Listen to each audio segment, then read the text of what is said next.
Eulogies aren't meant to be weapons, but hers was. My husband's legacy will be carried on by his real sons, she said, eyes fixed on my two stepbrothers. The mourners nodded like sheep. Then her gaze cut to me, cold, final. You are not needed here.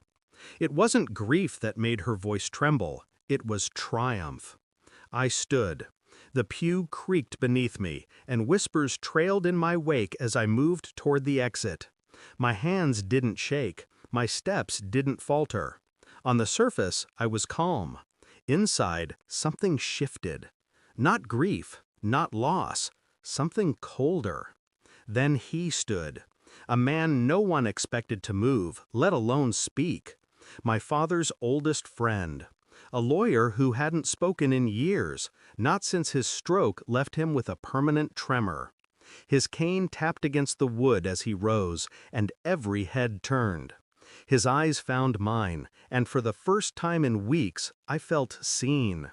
And what he did next made the air in the church turn heavy, like the storm before a funeral isn't over, just postponed.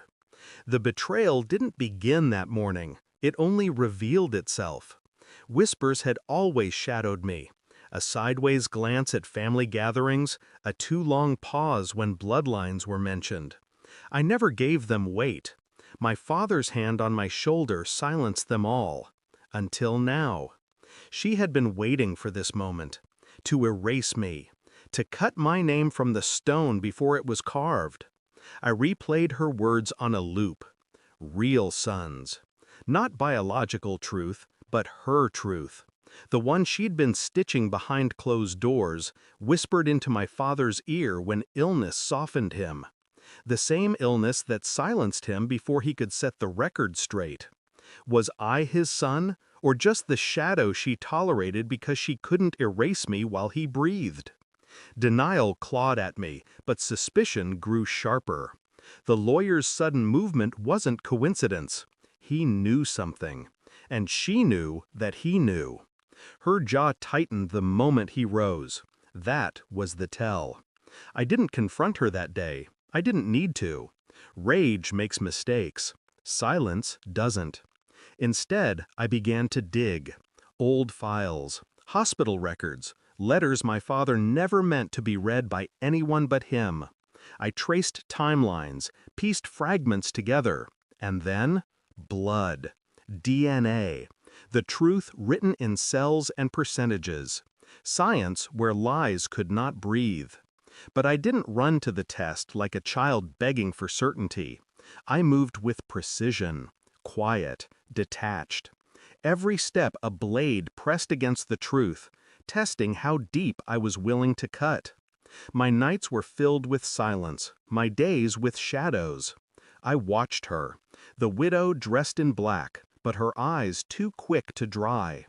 My stepbrothers stood taller, bolder, now that I was shrinking into the background. I let them believe it, let them think I was fading. Inside, I sharpened myself. The envelope arrived one morning, plain, ordinary, deadly. I didn't open it right away. I sat with it, letting the weight of it press against my palm, knowing that once I broke the seal, there would be no return. When I did, silence fell heavier than any scream. Confirmed, no doubt. My father's blood ran through me. His legacy was mine.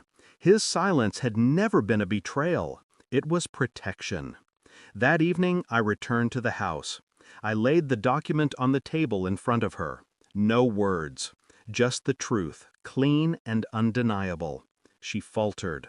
Her eyes scanned the page, lips parting, searching for air that wouldn't come. My stepbrothers shifted, waiting for her to explain, but explanations don't survive evidence. I watched her, without lifting a hand. You tried to bury me alive, I said finally. My voice didn't rise. It didn't need to. Her hands trembled, but she said nothing. You thought legacy was a game of erasure, that you could rewrite blood. The paper lay between us like a gravestone. Not his, hers. I stood, slow, deliberate. Your sons will live under the shadow of this truth. They will know what you did. And you, I let the silence hang, sharper than any word, will never control the story again. I didn't burn her world. I didn't need to. I simply left her to rot inside the truth she tried to kill. Walking out of that house was not escape. It was reclamation. The weight I carried wasn't grief. It was clarity. My father's silence wasn't weakness. It was faith. He trusted that the truth, one day, would find me, and it had. I didn't need her approval or their acceptance. Legacy isn't given. It's taken back from the hands that try to steal it. At the grave, I stood alone. No flowers, no words, just presence. And as I turned away, I knew one thing with final certainty. She had buried the wrong son. Thanks for watching. Don't forget to like, share, and comment. Subscribe now to Cheating Stories Insight World for more amazing stories.